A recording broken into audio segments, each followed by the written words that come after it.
श्री शिवाय नमस्तुभ्यम। हर हर महादेव। दोस्तों, जैसा कि आप सभी लोग जानते हैं कि 19 सितंबर 2025 शुक्रवार अश्विन माह में पड़ने वाले प्रदोष व्रत है और अश्विन माह की शुक्रवार है और हमारे हिंदू धर्म में इसका बहुत ही बड़ा और विशेष महत्व होता है। आप सभी का दिन शुभ हो। महादेव का आशीर्वाद आप और आपके परिवारजनों पर सदा बना रहे। कलयुग के इस कठिन समय में जब पाप और अधर्म चारों ओर बढ़ते जा रहते हैं, तब केवल एक ही सहारा शेष रहता है, भगवान शिव की कृपा का प्रदोष व्रत। यही अद्भुत साधन है जिसके पालन और कथा श्रवण मात्र से पापों का नाश हो जाता है और जीवन में भगवान शिव की कृपा प्राप्त होने लगती है। विशेष रूप से जब यह व्रत शुक्रवार को आता है तो इसे शुक्र प्रदोष व्रत कहते हैं। कहा गया है कि जो भक्त इस दिन सच्चे मन से भगवान शिव की पूजा करता है, उसे सौंदर्य, सौभाग्य और दाम्पत्य सुख प्राप्त होता है।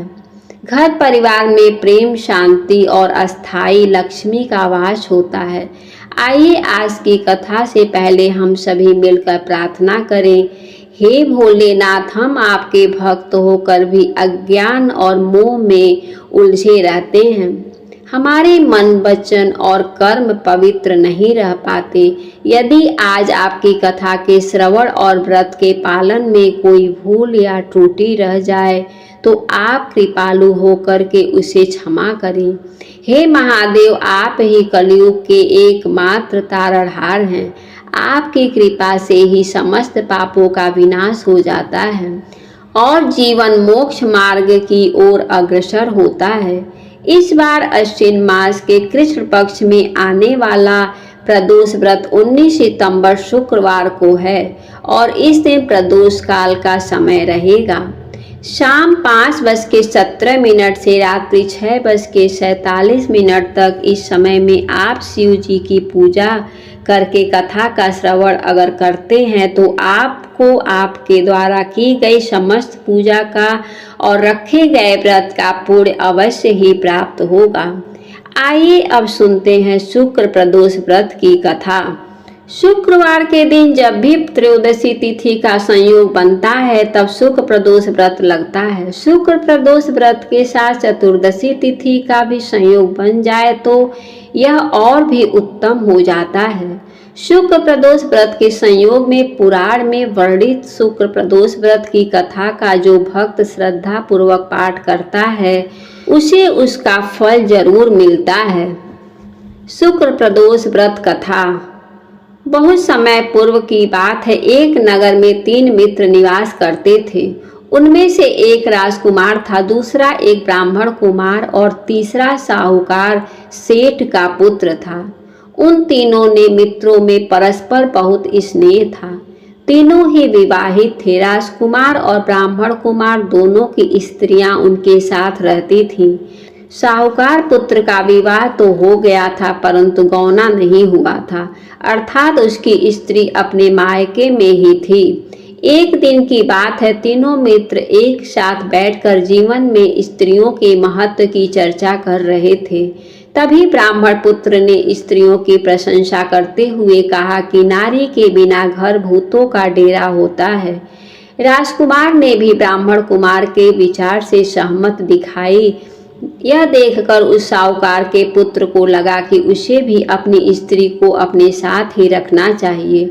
उसने शीघ्र ही अतिशीघ्र अपनी पत्नी को उसके मायके से लाने का निर्णय कर लिया। उसके माता पिता ने उसे बताया कि अभी हम बहू का गौना नहीं करा सकते क्योंकि अभी शुक्र अस्त है।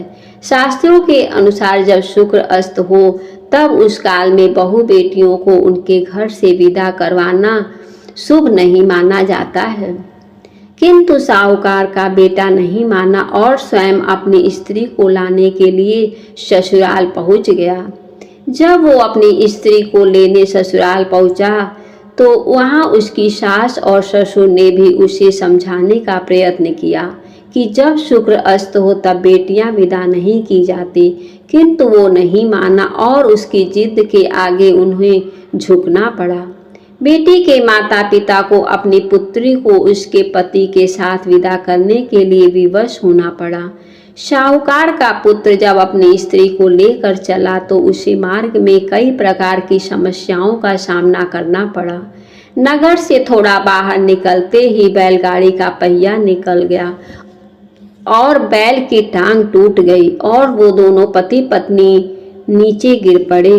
उन दोनों को चोट लग गई। अपने आप को संभालते हुए वे दोनों पैदल आगे बढ़े तो मार्ग में उन्हें डाकुओं के डेरा मिला और जो भी उनके पास धन गहने इत्यादि थे वे सब लूट लिए। जैसे तैसे करके साहूकार का पुत्र अपनी स्त्री के साथ अपने घर के निकट पहुंचा तो वहां उसके विषैले सर्प ने डस लिया।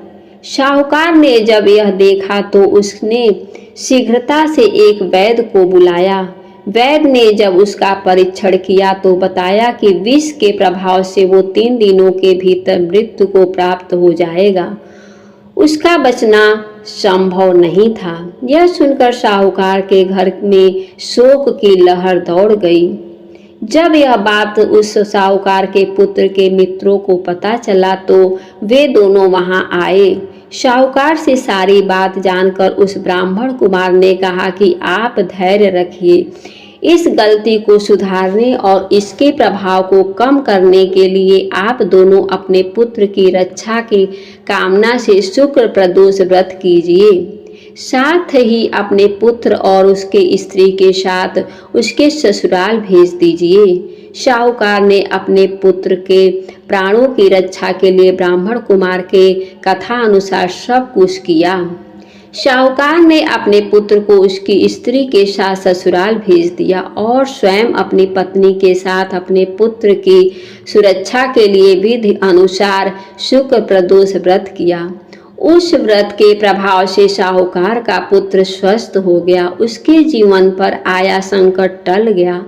जब शुक्र उदय हुआ तब साहूकार का बेटा अपनी पत्नी को लेकर अपने घर सकुशल लौट आया। शुक्र प्रदोष व्रत के प्रभाव से उनके सभी कष्ट दूर हो गए।